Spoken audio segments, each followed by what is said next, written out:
Over a year ago, a corporation offered me $200,000 for a brand deal, and I said no. Now, this corporation is one that is sending a lot of influencers to Coachella this weekend, has a house there, clearly just has been giving out big sponsorships. I know that at my level, what I was offered to get paid was that. I know these influencers who are way bigger than me are getting paid a lot more. That's the biggest brand deal I've ever gotten, to be very transparent, and honestly, $200,000 would literally change my life. And the more I thought about it, I was like, this doesn't feel good.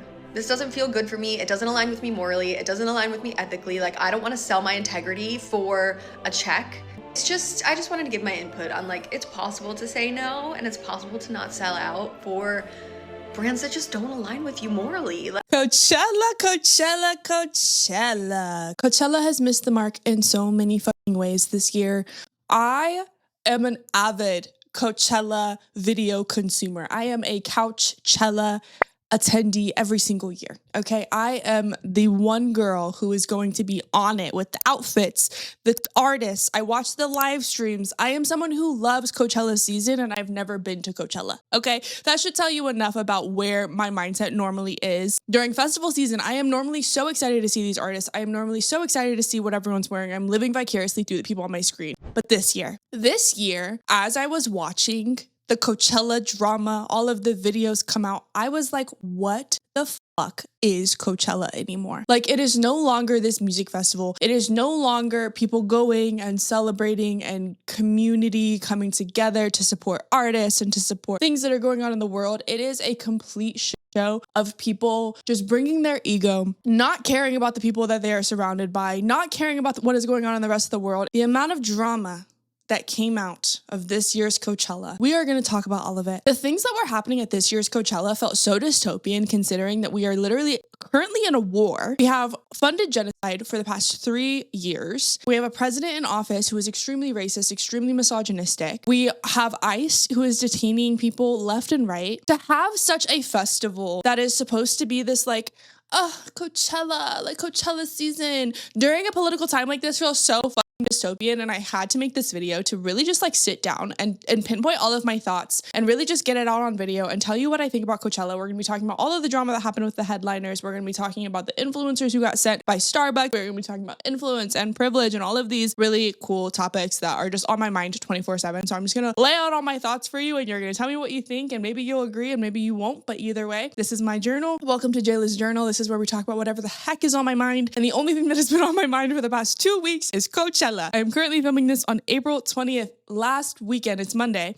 So yesterday was the final day of Coachella weekend 2. And oh my goodness, do we have a lot to talk about. So let's get into it. We can't talk about Coachella without talking about influencers. Influencers literally make up Coachella. Influencers are the reason as to why Coachella is what it is. Coachella started in 1999 as a boycott and kind of a you to Ticketmaster. They were pretty much boycotting the high ticket prices of Ticketmaster. Coachella's ticket prices used to be $50, which with inflation equals to about $100 today. So we have to really just look into the heart and soul of what Coachella was meant to be, and then look at it today and realize that it's completely the opposite. Something that started with such good intentions to now turn into this egotistical festival in which influencers are trying to get their next picture. They're trying to get all these brand sponsorships. And hey, I'm a content creator myself, right? I am not going to knock anyone for trying to get some money. Trying to get some money in this field of work. It's a very lucrative field, but it also can be very hard to break through. So I am not at all saying that influencers shouldn't work, influencers shouldn't come here. But I really, really, really have to push the fact that we have seen influencers time and time again sell out while also simultaneously being used for a brand's benefit. So today we're going to be talking about Brand Flakes. We're also going to be talking about Victoria Paris. So these are 2 influencers that got sent to Coachella with Starbucks. Brand Flakes is a influencer who is gay, and he's publicly supported left-wing policies. He's publicly said he hates ICE. He doesn't like this administration. All of the things that you would expect a gay man in America to support, right? He supports and he's very vocal about. He stirred up a lot of controversy going to Coachella weekend 1. So this happened about a week ago. He went to Coachella with Starbucks. Starbucks in and of itself is a very unethical brand. Starbucks is criticized for inconsistent ethical sourcing, high environmental waste, political controversy surrounding its alleged support for Israel, taking very aggressive anti-union action against employees, how they treat their LGBTQ employees, how they publicly support their LGBTQ employees, how they pay their employees. Starbucks in and of itself is not a brand that you would think would send someone who is very vocal about Palestine, very vocal about income transparency and all of these things. And so that's why brand flakes being sent to Starbucks sent the internet into a conniption, right? Like brand flakes is the last influencer that you would think would be aligned with a company such as Starbucks. But nevertheless, brand flakes went to Coachella with Starbucks. So did Victoria Paris, who I actually haven't heard of before this weekend. I didn't even know who Victoria Paris even was, but she is also a lesbian influencer. So as someone who works in marketing and who has worked in kind of brand social media, on the brand social media side, I can see right through what Starbucks was actually trying to do. Starbucks has been canceled so much over the last few years, and it's actually caused a lot of revenue drops in Starbucks as the corporation. They are not making as much money because of their public image. So PR probably said, let's send these queer influencers who have openly talked about these things to avoid having to actually talk about these things, but so people think that we're changing our ways. You see it all of the time. When a brand goes through a period in which they're being canceled for something, they will subtly try and build their image back and build the trust of their audience back or their consumers back by having things that kind of align or allude to a certain political stance without actually having to take that political stance in a vocal way. So that is exactly what Starbucks did by hiring Brand Flakes and Victoria Paris. But this killed Brand Flakes' trust with his audience because Starbucks is known to have a lot of controversy surrounding them and have a lot of right-wing ideologies and business practices. And so for Brand Flakes to go to Coachella with a brand that had so much controversy, he really destroyed his brand and the trust that people had in his brand. So we're going to watch a video that kind of talks a little bit more about it, and then we're going to get into his apology, which I think is extremely backhanded, but we're going to go ahead and watch those both. I, for one, would rather lose any brand partnership than be silent and have people speculate. What is Brand's views? What is he thinking? Is he in the gray area? Did he vote for this? A few moments later. I'm going to be honest, I did not know if I was going to make it to Coachella this year. I had heard nothing from brands. And 2 weeks ago, I get an invite to go with Starbucks. So to really understand what a brand deal going to Coachella even is, if you're not in the influencer world and you're like, what are you talking about? He got paid to go to Coachella by Starbucks? Yes. So when an influencer goes to Coachella with a brand, they have certain deliverables. It's like any other brand deal. So if a brand was to reach out to me and say, hey, I want to be on a video, I want 3 Instagram stories, and I want a link in bio, right? I would have a flat rate for that brand deal. What Coachella is an epicenter of brand deals. There are brands left and right. We have 818, Rhode, Kylie Skin, and just all these other brands that want placement at Coachella because Coachella is targeted to consumers, right? Consumers in our country are 20-year-olds, 30-year-olds who have money, right? Those are like target consumers for these kind of brands. Starbucks being the same. When you are in that age demographic, marketing and brands and the honestly world is centered around selling you something. And so Coachella being a hotspot for people that are in this age range means that Coachella is a big opportunity for any brand, specifically brands like Starbucks who are trying to build their reputation back up. When a company like Starbucks sends an influencer like Brand to Coachella, Brand has 1.3 million followers on TikTok and I'm sure more on Instagram as well. When they send an influencer like him to Coachella, they aren't just sending him to the festival. They're sending him to the festival. They have a certain number of deliverables that he has to post. They probably require him to make videos that are going to be posted onto the Starbucks official account. They probably require him to post Instagram stories that are all centered around his experience of being at Coachella with Starbucks specifically. So we are going to see him kind of like subtly make videos about Starbucks. It doesn't feel super brand deal-y, which I think makes people forget like this is a brand deal. Like you are getting sent to Coachella for free. You are probably getting VIP passes. You are probably getting a +1. You are probably getting flights out there. Everything is being paid for on top of the amount that you would be getting paid just by the brand. Like you are getting paid a flat rate as well just for promoting the brand and being there. And this is a very interesting era that we are living in, because normally a Starbucks commercial, for instance, would cost millions of dollars, right? It would cost so much for marketing, for placement, all of those things. When you just go straight directly to the influencer obviously is going to be a lot more affordable because the influencer is a person, not a corporation. So you're not having to pay for production. You're not having to pay for a team. You're not having to pay for placement on certain channels or on certain platforms. You are instead just going straight to the source and you're paying an influencer a reduced rate, but also still so much money for one person, right? Because the influencer is really only having to pay their management. So say the influencer is getting $200,000, which is very conservative in Brand's case, because the influencer that I showed at the beginning of this video was paid $200,000 and has, I think, like less than half of the amount of followers that Brand has and has a lot less influence. So we have to also understand influence versus followers. When we are talking about influence with influencers, we aren't talking about followers. We are talking about relevancy. We are talking about their ability to sell something to their community. We are talking about their community's trust in them. And so honestly, I really think Brand working with Starbucks was such an L move because he has all of those. He has influence. He has the ability to sell things to his audience because his audience trusts him. And that is worth so much more money than 1 million followers could ever be worth, because having 1 million followers specifically on TikTok is not enough. Your ability to sell something is really what is going to set you apart. And Brand honestly was probably making well over $300,000 for just going to Coachella with Starbucks for one weekend, which is so dystopian in and of itself. But we're going to go through and kind of watch some of the subtle things that he made about Starbucks. So I also want to point out the fact that as he was going through his weekend, he is in a brand partnership. He is in a contract, which means he probably could not have said anything about the controversy that he was experiencing while he was actively working with the brand. Like there was probably something in the contract that was like, while you are working with us, don't speak out about anything. And I was actually keeping up with his page, seeing if he was going to talk about anything during this weekend, because I assumed that in his contract, there would be a part in the contract that says, okay, but you can't talk about controversy. He posted this video. I'm going to be honest, I did not know if I was going to make it to Coachella this year. I had heard nothing from brands.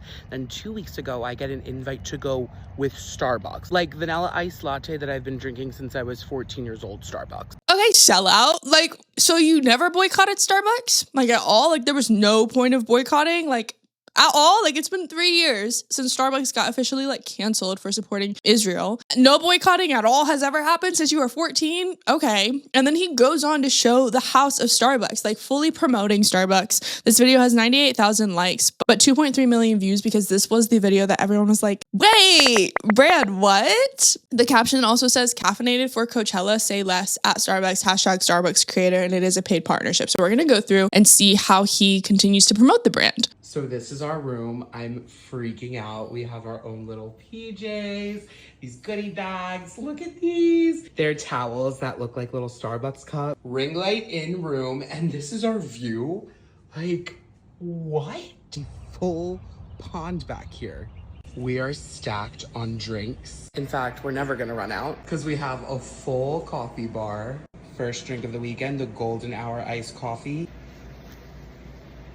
That is bomb. We have our own photo booth. You get it, okay? This feels so dystopian for so many reasons. One of the biggest one is because Starbucks has been publicly criticized for not paying their employees fairly. Meanwhile, they are spending millions of dollars to send influencers to Coachella. I really think influencer culture when it comes to how brands treat them feels so unfair because influencers can afford to go to Coachella. Brand Flakes, in and of itself, like him, just himself, he posted that he made 7 figures last year. 7 figures is $1 million at least, right? I made 7 figures in content creation in 2025. So when we look at that and we're like, okay, so you don't need Starbucks to send you to Coachella, and you just see the willingness that he is to sacrifice his entire brand and everything that he's worked for a brand partnership and to get sent to Coachella and have customized PJs with his boyfriend. Like it just seems so unethical for so many reasons. And the biggest one being, you just really see past this persona that influencers portray online. So influencers also have a business, right? And Brand Flakes being a gay man, I think subconsciously knows that his audience is going to want him to talk about left-leaning politics. There are so many cases of influencers that just don't talk about politics at all, but I think because he has such a queer audience, such a woman audience who supports queer people, he spoke out about things that I genuinely don't believe he stands for. I don't believe that you can stand for something and simultaneously not see anything wrong with going with a certain brand. I say that he doesn't see anything wrong with it because of his response, and his quote unquote apology feels so half-assed and so ungenuine. And it just shows to me his subconscious and what he's actually thinking. So we're going to watch his apology video, which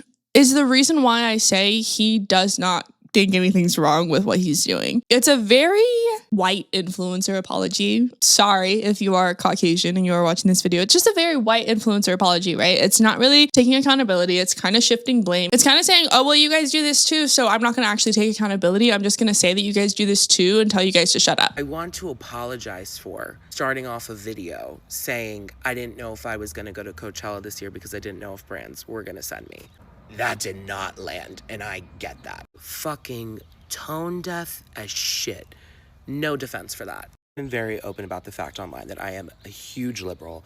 I am hugely against Trump. I am hugely against ICE. I passionately believe in women's rights, trans rights, LGBTQ rights. And because of those stances, I have lost a lot of brand partnerships, and I've never cared because I've made in a lot of videos that you guys are now posting and seeing resurface. I would rather lose a partnership than make my stance on something unclear. I stand by all of that. This weekend, I partnered with a brand that, despite everything that they've seen and you've seen about my political views, was happy to partner with me. The only reason that they were happy to partner with you is because they could use you for leverage to support something that they aren't willing to talk about, but still want the people who support that thing to support them as a business and spend money at their stores. This brand and every other brand in the world has never been boycotted by me. Way to go! You never boycotted Starbucks. Not surprising. I literally could have guessed that. I have never once come on this app, and if I have, please find in the comments, you post the link of where I said these are the brands I'm boycotting. Every single big corporation you could think of has unfortunately had ties to the man in charge right now. Saying that everyone does it, though, is not absolving you of any responsibility for still supporting someone who is just unethical. It doesn't... Now, if your issue with the partnership I did was with how the brand handled a conflict in the Middle East. A conflict is crazy. It was a genocide, and it still is a genocide, not a conflict. You in particular want to boycott any brand that has had ties to this situation in the Middle East. Ones here are ones that most of us use and support. If you can confidently look through every single item on that boycott list and say you do not use any of those items, rip me apart in those comments. Just the energy of this whole apology is just, it's insane. And it really pisses me off because you took the time to look up corporations that support the conflict in the Middle East to state a case against people that are trying to hold you accountable. I'm sorry, I would hate to be in a romantic relationship with him. Like, the amount of manipulation that takes and the mindset that you have to be in as a human being to go there and to, like, point the finger at us when we're trying to hold you accountable is just so mind-blowing, and it's something that I completely cannot empathize with or relate to. I would have empathized a lot more if he said, you know what, you're right. Like, I'm a business. I have to make money. Like, I was offered a really amazing deal. I guess I didn't really think about the impact that it would have. I take accountability. I'm sorry. Like, that would have been something that I could have, like, moved on from, you know? And it still would have been in this video, but I wouldn't have had such an extreme stance, right? Like, it would have been like, oh, okay, cool. Right? Like, we're people, we're humans, you're a business, I get it. I'm on a business end of, like, content creation as well. Like, I get it. You're a business, you did what you had to do, you learned from it, cool.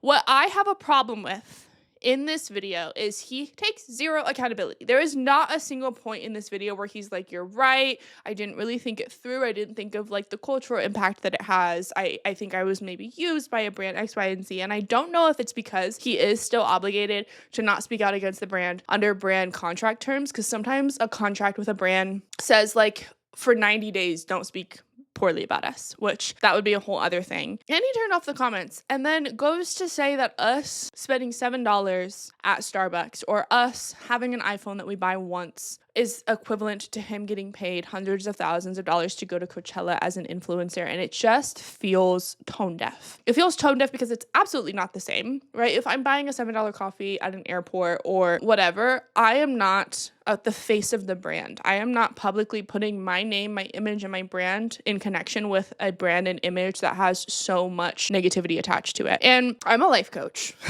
I'm a life coach. That's what I do for work and like another thing that I do with my career. And if I could like go into his mind for a little bit and like really pinpoint what is actually happening, I genuinely believe that he is struggling with accountability because some people take accountability as like they're a horrible person and they're not able to separate the two. Him taking accountability would not have meant that he was a horrible person, but I do believe his response to taking accountability and how his nervous system is reacting to accountability actually shows me further that he's not someone that is willing to be self-aware enough to be able to have my support as a person or as a consumer, because every time we support these brands, we are consuming them. The last little point I wanted to talk about Starbucks to kind of drive in the fact that like they are trying to rebrand is the fact that they brought back the pink drink at Coachella, which is like it's a drink that like we all grew up on. They're trying to rebrand, they're trying to pivot, they're trying to get the support of Gen Z back because they've seen that Gen Z spends the most money at their corporation, and without Gen Z they don't have the same impact. So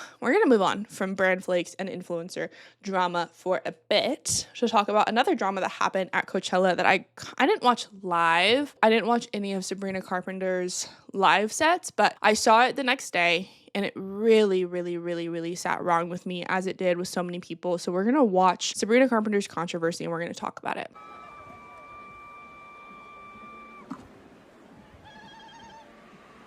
I think I heard someone yodel.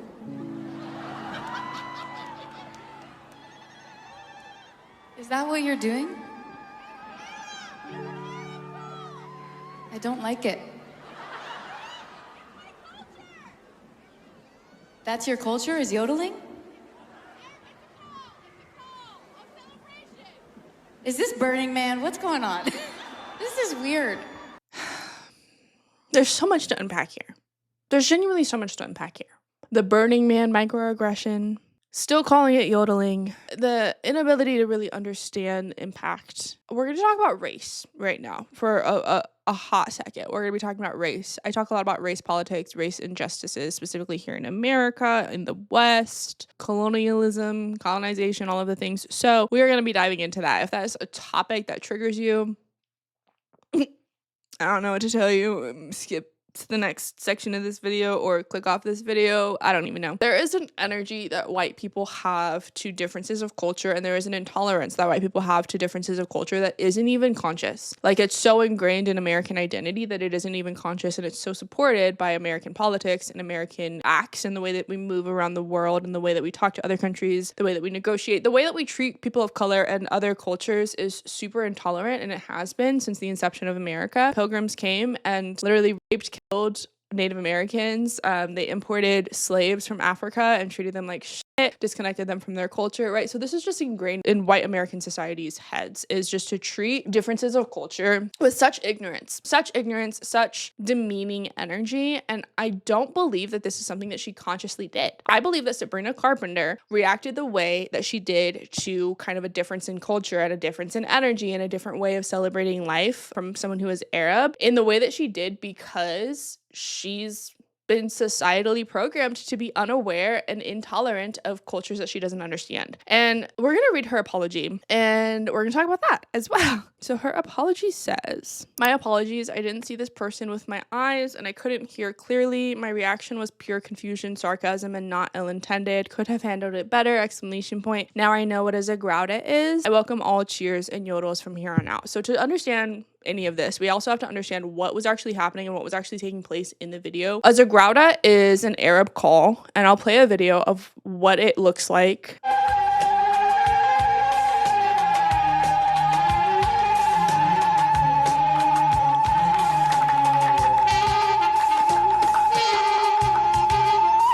She ate. Okay, so it's a call to celebration. It means like I'm happy, I'm excited, like that's my cheer. And then her apology finishes and says, "I welcome all cheers and yodels from here on out." It just feels very the white apology. Like I just said, with brand flakes, the way that she apologized felt very sarcastic, felt very like, it's not really that big of a deal. I don't really understand. And that's the white experience here in America, is disvaluing the experiences of people of color and minorities that are hurt by their actions. Instead of actually taking accountability, they kind of victim blame and say it's not that big of a deal. When what you did on Coachella stage in front of hundreds of thousands of people is a big deal. It's a huge deal. And it might not be a big deal to you because you've never had your culture be demeaned or mocked, but it is a huge deal to people of color when you mock a huge part of Arab culture in front of hundreds of thousands of people, millions of people watching. It is a huge deal. And so to even kind of like say I welcome all cheers and yodels when it's been clearly made apparent to you that it is not a yodel that was happening is just so backhanded. And Sabrina Carpenter has this sarcastic energy and kind of this nothing's that serious kind of way of thinking, and I liked it. But with that kind of energy and that sarcasm and that sense of humor, you have to know that you have to be extremely careful about how you are approaching people, specifically differences in people of color, and how you're approaching social issues. And another thing that came up was when she was at Coachella 2 years ago and she fetishized black men. Let's just call it what it is. So I'm going to play that video as well. BBC said I should keep it PG. BBC, I wish I had it in me. There's a double meaning if you dig deep. It's just this unawareness surrounding how your actions and what you're doing is harming people of color. And I fully am not super surprised. I made a whole video on TikTok, and I'm not surprised because she has done this thing with her marketing that has made her both palatable by the left and palatable by the right, and has kind of embraced this hypersexual character in which she is painting as woman empowerment, but I really do still feel like it's the submission of the patriarchy. And we can just look at her last album, which was titled Man's Best Friend, and she's posed like a dog being held by her hair, like almost like as if it's her leash, to just show like she is still centered in like patriarchal white-centered reality. Like she's not actually doing what we think she's doing. She's actually catering to both audiences and playing neutral and playing dumb instead of actually taking real accountability for how her actions are harmful to not only people of color but women. Next controversy that we're going to be talking about is the second headliner of Coachella for night 2, so Saturday night, was Justin Bieber on both weekends. There are a couple things I want to talk about here, and one is a big controversy that I've seen as far as his payment and his effort that he showed. I'm going to play this video to just really kind of lock in my point and where I'm going to be headed in this section of the video. Justin Bieber at Coachella is the reason why most men choose to live a life of living in a state of perpetual victimhood. Beyonce was paid $8 million for her to headline Coachella when she was headlining. That performance from Beyonce required choreography, production, costume changes, hours upon hours upon hours of rehearsal, a full blood, sweat, tears investment in order for her to put on a show that was going to be unforgettable. Because as a woman, you cannot afford to be unforgettable. You cannot afford to not be undeniable. And I'm going to add something that also stuck out to me because I watched both Justin's performance and then I was watching the recap of Sabrina's performance. And like Sabrina, I will say, and I can have criticism on someone and also give them their flowers simultaneously. There is nuance, okay? Sabrina's production, her performance, the effort that she put is so admirable, and it was so over the top. It was amazing, right? Like watching Sabrina Carpenter perform is like watching a Broadway show. Like it's full production, full dancers, full costumes, full effort, full energy. And watching hers compared to Justin's, it was jarring. I was like, whoa, okay, everyone brings something different. Okay, like everyone brings something different. Everyone brings different energy, but god damn, like just the difference in which Sabrina was made to perform versus Justin Bieber. And obviously they're different celebrities. They've been famous for a lot different times, right? But it was just very jarring to see the effort that Sabrina put in versus the effort Justin Bieber put in. You must be undeniable as a woman. Justin Bieber was paid $10 million to headline at Coachella. And all he had to do was be in such a perpetual state of victimhood that just him embracing, just doing normal, everyday things that a person would do, such as going back and relishing back on your career starting out as YouTube, was enough for people to feel as though Justin Bieber gave them something memorable. Justin Bieber gave them something to work with. Absolutely, right? I genuinely believe that there's a lot of factors at play of why Justin Bieber is still so popular right now. And I do believe a big one is kind of this victimhood that he's been placed under. And we have to understand victimhood a few different ways. We're going to talk about race again. If you don't like it, you might not like me, because that's what I talk about here on my channel. So there are accusations that have been made out, and I fully am going to stand on the fact that like they should be public, they should be talked about, we should be holding people accountable, where it's said that Usher and Diddy sexually assaulted Justin Bieber, and there has been multiple cases and instances in which he has been kind of taken advantage of in public. So this doesn't feel very far off, right? Like, I'm not at all saying that this isn't true. I'm not at all making any criticism around the fact that people are being held accountable for the abuse that Justin did experience when he was younger. But because of that, it has given a lot of people a lot more leeway to overlooking things that he's done in his past, which are extremely problematic.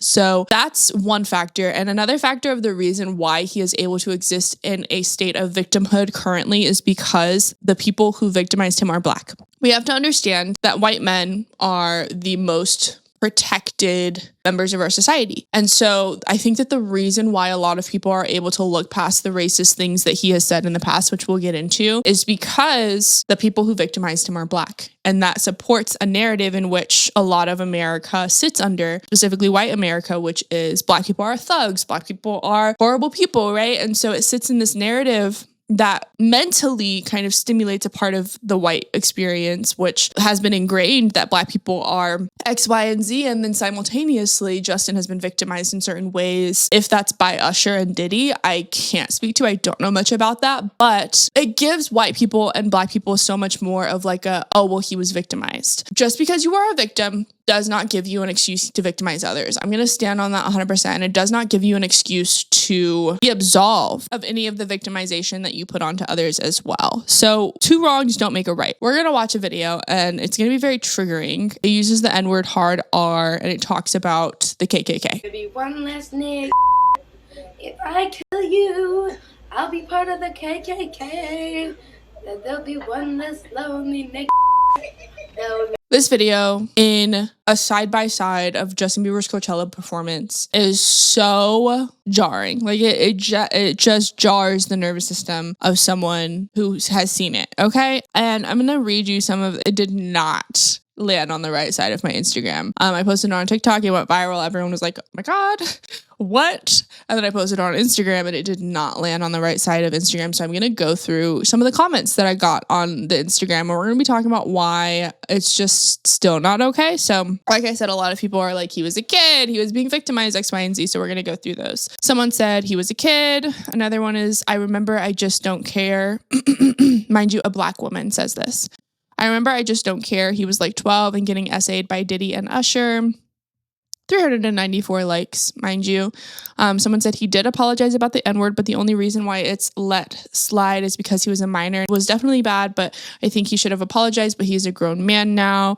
Dog, he was like 12 and they probably forced him to say that, X, Y, and Z, right? So you feel the overwhelming support that he's still receiving and all of the defenses that he's getting that, in my opinion, are just unwarranted and he does not deserve. It's because he's a white man. And so we cannot talk about what Justin Bieber did without also talking about race and how he is racially protected. White society grows up with friends like him. White society grows up hearing people say the N-word all the time. White society cannot fathom the impact of your race putting you in a danger. White society cannot fathom the impact epigenetically that Black people carry of the trauma that slavery put onto us, the trauma that racism still is putting onto us, and the complete racial imbalances that we are experiencing here in America. Like, white people cannot conceptualize that, right? And because white people have an inability to conceptualize that, it has now been pushed onto Black people. There are a couple Black people who commented things like that. And it just shows the power of brainwash marketing as well. The fact that so many people did not even remember this, the fact that some people didn't even remember that he said this, is the power of brainwash marketing. They are banking on the fact that there is enough time that has passed between the act that he did and him performing on the biggest stage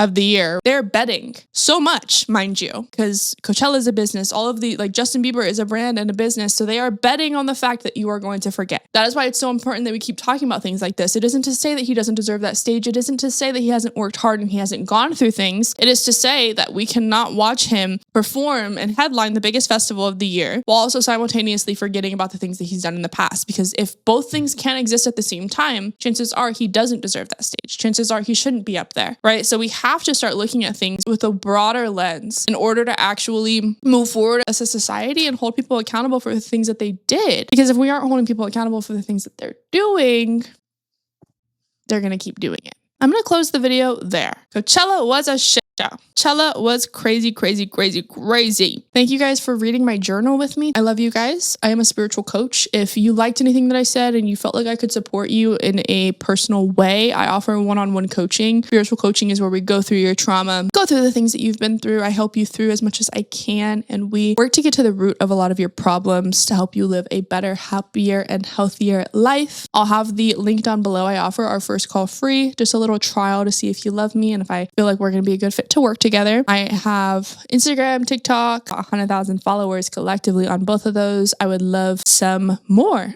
I would love to build my community. So go ahead and click the link down below for all of my socials. I also have a podcast channel here on YouTube that I just started, so I'll link that down below, as well as my podcast on Apple Music and Spotify.